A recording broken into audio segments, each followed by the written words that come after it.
Hello, I'm Patrick Bannon, President of the Bellevue Downtown Association. Welcome to Downtown Talks. This is an opportunity for us to talk to the people and places that are shaping the resilience and recovery here in downtown Bellevue. I'd like to thank sponsors of Downtown Talks. They are Heritage Bank, Kaiser Permanente, Vulcan Real Estate, and Puget Sound Energy. Today, we're here in Bellevue Square, part of the Bellevue Collection, and our guest is Jennifer Leavitt, Vice President of Marketing for the Bellevue Collection. Look forward to speaking with Jennifer about what's going on here at the Bellevue Collection, strategies in place in our response to COVID, and how businesses are responding. Jennifer, thank you for joining us. Thank you for having me. I really appreciate the opportunity to kind of tell everybody what we've been doing, what we've been working on, and as part of Downtown Bellevue and as part of partnering with you guys. Yeah, storytelling is really important, but also just conveying as much as we can to restore confidence for the customers as they come back into the retail and dining environment.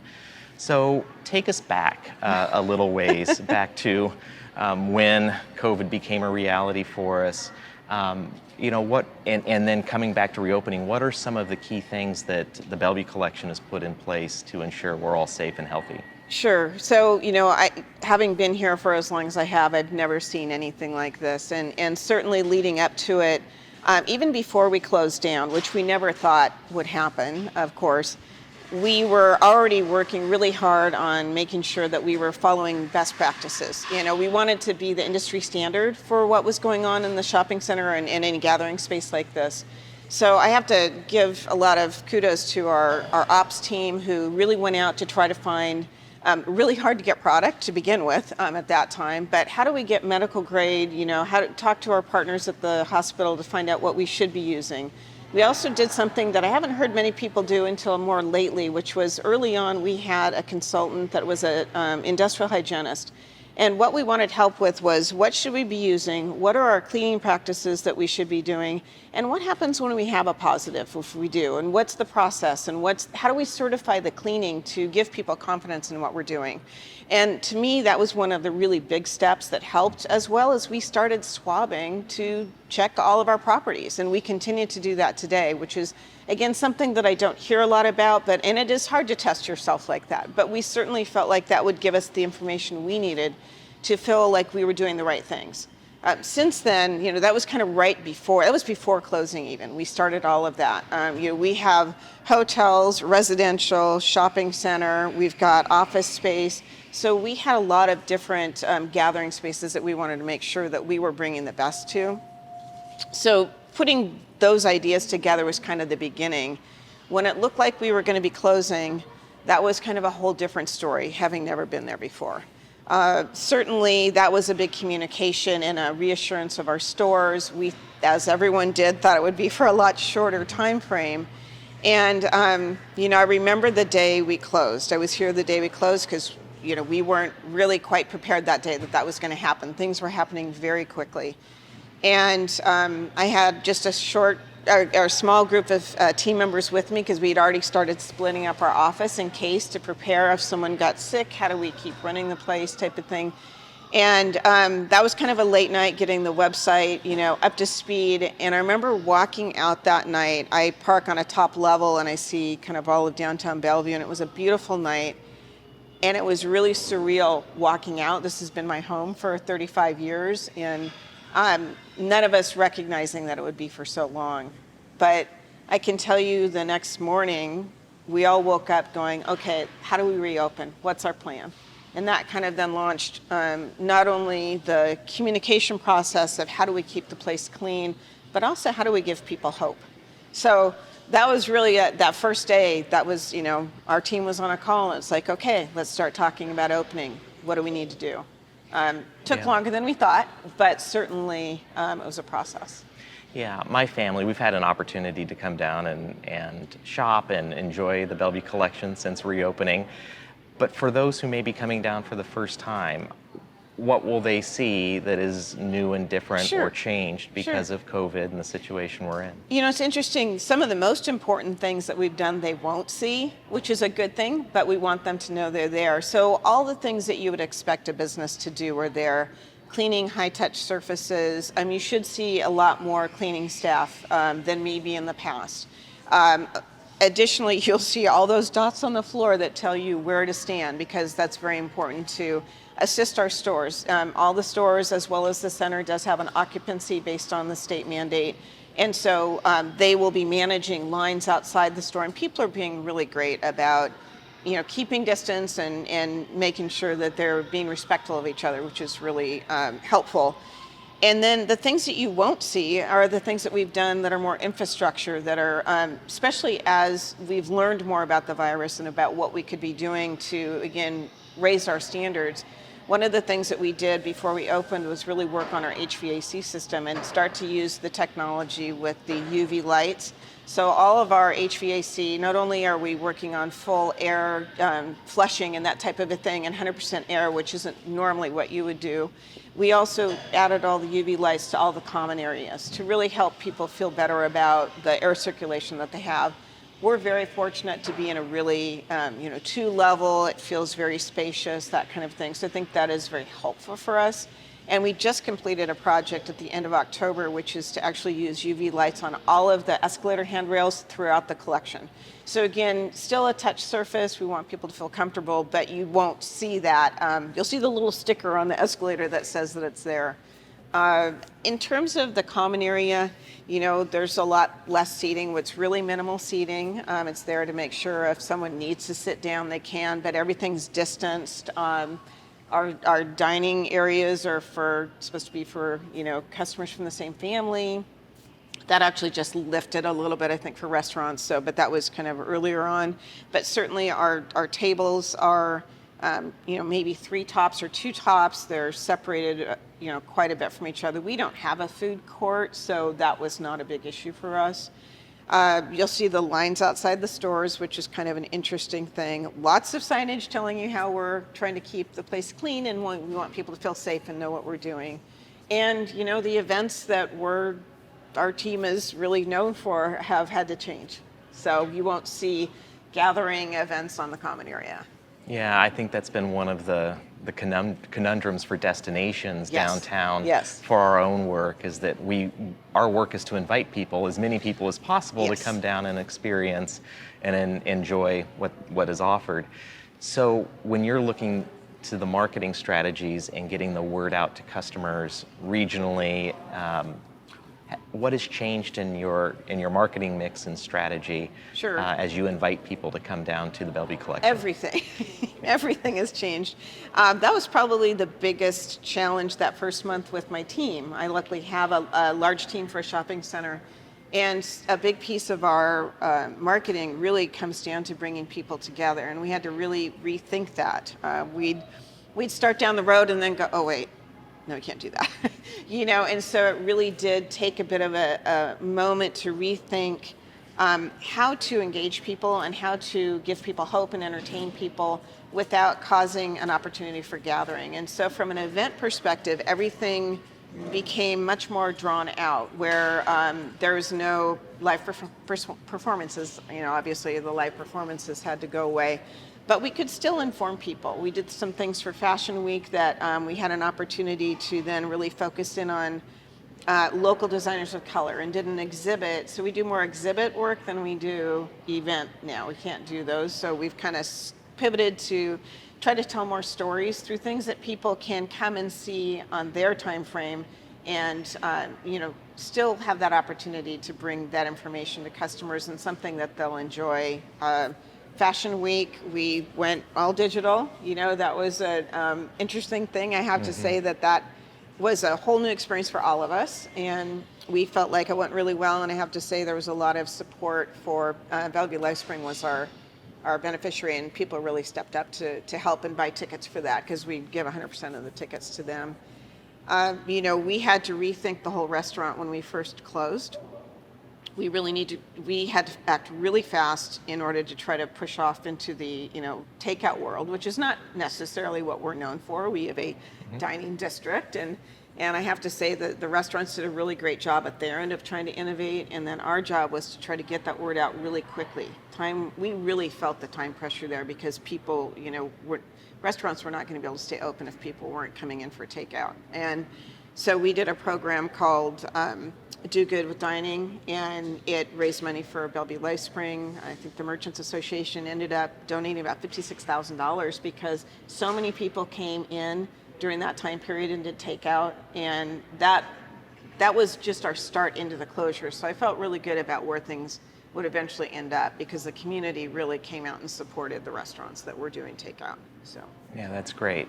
So nationally, we see stories and understand trends about shopping centers and their ability to continue in this marketplace as many things have shifted online, especially during the pandemic, to online retail. And what we've seen here in downtown Bellevue over time is that the Bellevue Collection has continued to reinvent itself, continue to grow upon its success, and learn from have lessons learned and moving forward. So as you think about trends nationally or globally with shopping centers, and then think about the success and then the future of the Bellevue Collection, what stands out for you? What are some of the secrets to that success? Sure. We're not afraid of the internet. I think it's a really important piece of the retail experience, and most really good retailers understand that. Sometimes we are the product of what is happening nationally, and so we may lose stores sometimes more from a national level, even if they're doing well here. Certainly, we have to continue to create reasons for people to come here. We're in what's called an A-level mall, and so I think that those centers across the country are going to continue to do well. We actually have like 3 new leases for the first quarter that are stores that have really strong online presence, but they know the importance of having a bricks and mortar and the eyeballs. And we know with the people that have come back shopping during this time, people still want to see other people, even if it's from a distance. They want to touch and feel the product. Buying online apparel is not easy.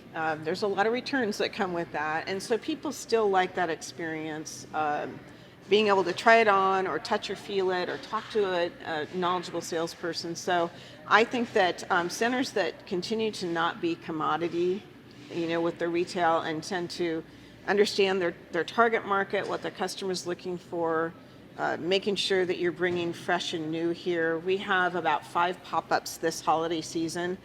Normally we don't get a chance to do that because we're full. And through some of the bankruptcies that have gone on nationally, we've had the opportunity to bring in some really fun pop-ups for the holiday season that we don't often get the chance to try and do. So I think that that's one of the things that you see in the next year for us, certainly, or a little bit more of that opportunity to test new retailers. Those are hard things for them to do usually, and so being able to partner with them and try that, I think, will be really fun for us. So give us a little bit more of a fresh perspective over the next year as we're all starting to come out of this. There will still be some vacancies for sure, but that'll allow us to do some movement. We always like to have a little percentage of vacancies so that it allows us to change and add and find new cool retailers. And like they said, these times are when really interesting, innovative things come out of it. There's been a lot of interesting retail that has come out of this already. And so tough times for sure for shopping centers. I think that we have to be ready when customers are ready, when there's a vaccine, when we're a little closer to normal, to welcome people back in the way that we have before. Experiential retail, I think, will come back. It'll be a little bit different. And I think the key has been for us to remain really flexible. I mean, things have changed so fast. And we've, even with Snowflake Lane, we didn't make the call on Snowflake Lane major changes until September 1st, which is normally, we're deep into it. But we wanted to, be as flexible as we could with where the state was going to be and that type of thing, to look for something that could still bring an engaging opportunity for people safely together. So being super flexible has been kind of the mantra that my team and our company has. I mean, every day there's a new challenge, and everyone just gets together on our team of all the executives, and we're like, okay, what's today going to look like, and what do we need to solve today? all about problem solving right now. Yeah, and so the stores are problem solving too, and you're getting constant are. feedback from them. So we're socially distanced here Yeah. in this conversation. Have my mask. Me too. In the stores, they're socially distancing to the extent they can with their customers and interacting with their customers. What are you hearing from the stores as they're managing through and solving problems? Any lessons learned or Oh, yeah. For sure. common feedback about the customer experience? And We have seen some incredible sales actually out of some of our stores. It's really enlightening to see some of our stores have gone back to a little bit more of the clienteling perspective. They're calling their customers just to check on them. They're putting together online events instead, where they're sending things out to people. You've probably heard other businesses doing this, where you send a box out to your customer, everybody gets online together, and you share something of value with them, whether it's a new recipe or whether it's a new watch that has great features. Those things are really working for customers. They're still doing in-store events, but just like we are, they're spreading them out over 5 days instead of everyone has to be here. Customers are getting more of a one-on-one experience that they've probably missed for a while in retail. And you have some of your best employees that have been able to stay on, so you have some of your most knowledgeable employees. So we have stores that are really finding a way to make this work. It's harder for those that really just rely on traffic. That is absolutely true. We are, nowhere near our normal place. We're excited about people that are coming back and managing that, but certainly those that don't have an outreach program and are really just waiting for people to walk through their door, that's a much harder retail perspective. And so my advice would really be to find ways to connect with your customer, and it's not always in a selling way, because right now people want to know that you care about them, and then making sure that you're sharing. Our job is to make sure that we make this place as clean and safe and as possible, and communicate that. In our stores, we've really worked with our stores to also manage that within their space. We actually go around and check every day with our security some of the key things that they need to be responsible for every day. The masks, the making sure plexi, all those things that help keep the employees safe and the customers safe. But we've seen some really great innovative things that stores are doing, and I'm really proud of them for really stepping up and trying to figure out how to keep fighting. yeah, so we're here in the morning as stores are starting to open, and as there are stores here that of course are new and part of the community, and you've seen quite a bit of change. I know from where we're sitting, if we could go back 30 years, or even the 7 decades that Bellevue Square has been the retail heart of downtown Bellevue.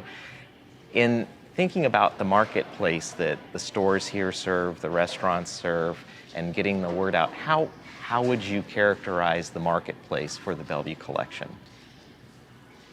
Incredibly diverse now. I grew up here, went to Newport, been here since 1985 in this position, and not only has obviously technology changed and the downtown has grown so much, and we've got so much to look forward to in terms of what's going to be happening in the next 5-10 years. Diversity has been wonderful here. If you think about it, we're celebrating Diwali right now. It's our decor behind us. And I think that it's been such a great change to see this community grow and to still feel very safe, very clean. This has been a wonderful place to raise our children on the east side, and Bellevue's been my home for a long time. My mother actually still lives in Eastgate. So seeing that change, but also trying to figure out how to communicate with the customer has changed so much from, the 85 when we actually didn't have a computer yet on our desk, so we've just seen so much innovation change. And, we are, when it comes to communicating, we picked up on the digital side, but we didn't throw everything else away.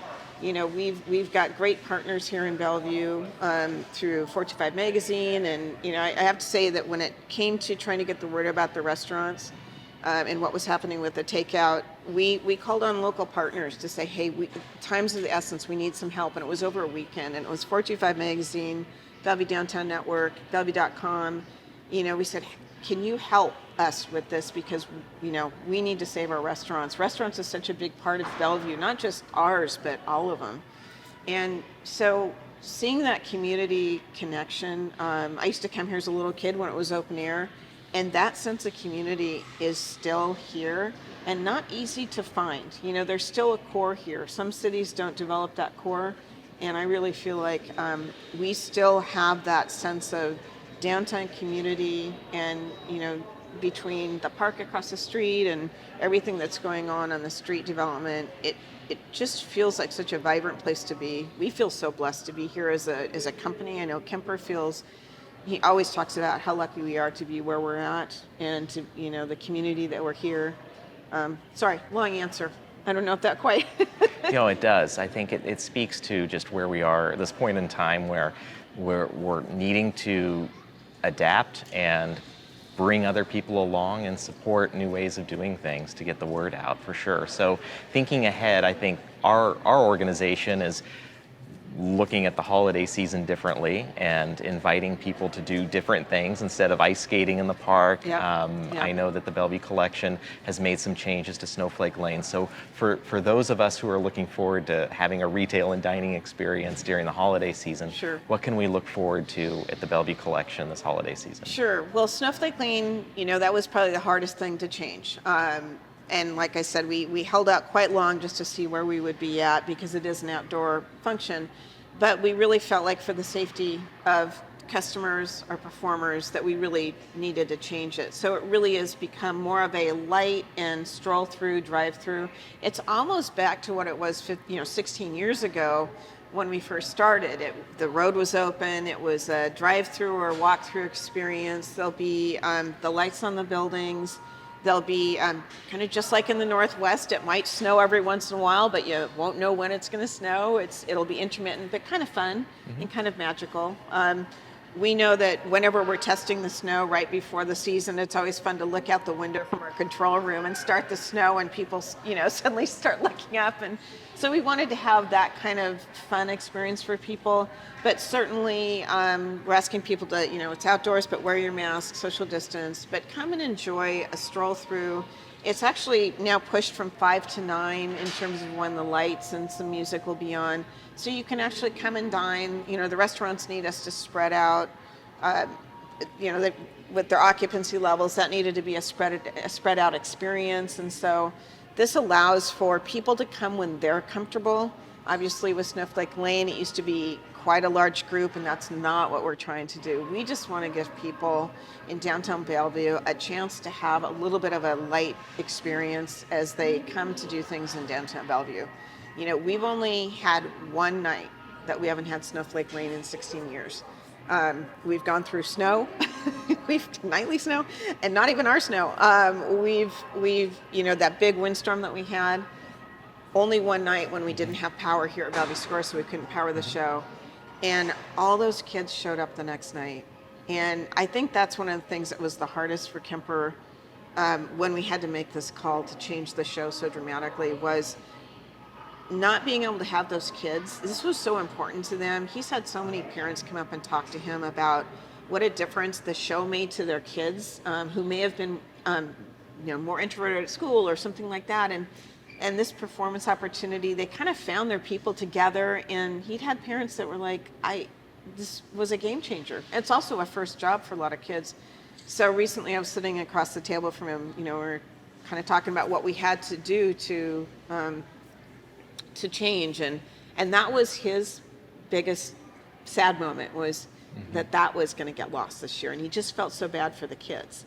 And so we're really hoping by next year we can welcome them back and really celebrate again as a community. It will be our 75th anniversary year for Bellevue Square, and so hopefully by next year we'll be able to have a more normal Snowflake Lane and bring the community back together and really kind of celebrate as a community again.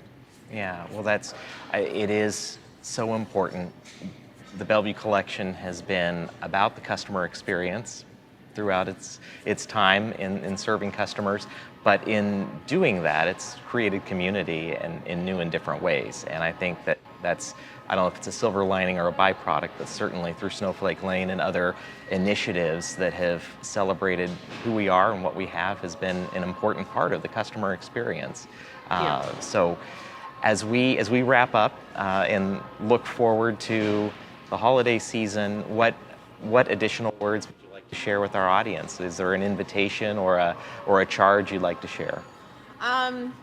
We hope people will have confidence in what we're doing. We feel so strongly about being a part of this community, and really, we are committed to continuing, not stopping here, but continuing to find the next innovation. We are still in the process of trying to figure out what's the next step we can take to make people feel more comfortable. Certainly with the UV light situation, that kind of expands into some other areas. And we want them to trust us. They're a part of our community, we're part of their community. And that's really what we're trying to do here, is make something that people feel comfortable coming to, enjoying. Certainly it is more transactional than it's been in the past, and I think we will get back to experiential at some point for sure. But we still want people to feel good about what they're doing here, and this is a major employment base, and for these employees, it was important for us to get them back open for them, and that's a big piece of community and employment base, and we hope people enjoy the holidays, whether they come visit us or not. We hope they will. We did expand our hours just yesterday, so that makes that a little bit easier. It's like we open at 10 and go to 9 every day now, even on Sundays. We're trying to find ways to have people feel super comfortable when they come here. And enjoy, we want people to still have enjoyable memories. We want people to feel a little bit of normal. And that's why we've tried to keep a little piece of everything that we're known for, so that people can feel a little bit of that again. Jennifer, thank you so much for spending time with us. Thank you for having me today, and for telling us more about what's going on here at the Bellevue Collection. Really grateful for your partnership and continued work in stabilizing the community and bringing people back in a healthy way. Thank you so much. I appreciate the community. I know we're closing up, but I didn't get a chance to say how meaningful it was on the day after the looting to come into work knowing we had a big cleanup job, and to see so many people from the community coming to help all of downtown Bellevue, and that to me is what that just brought so much hope to what is coming forward for us. So and I would just like to again thank the community for being there and to showing up for all of Bellevue in that case. On behalf of the Bellevue Downtown Association, thank you for watching. I'd like to thank sponsors of Downtown Talks, Heritage Bank, Puget Sound Energy, Kaiser Permanente, and Vulcan Real Estate. Please be safe, take care, and we'll see you next time.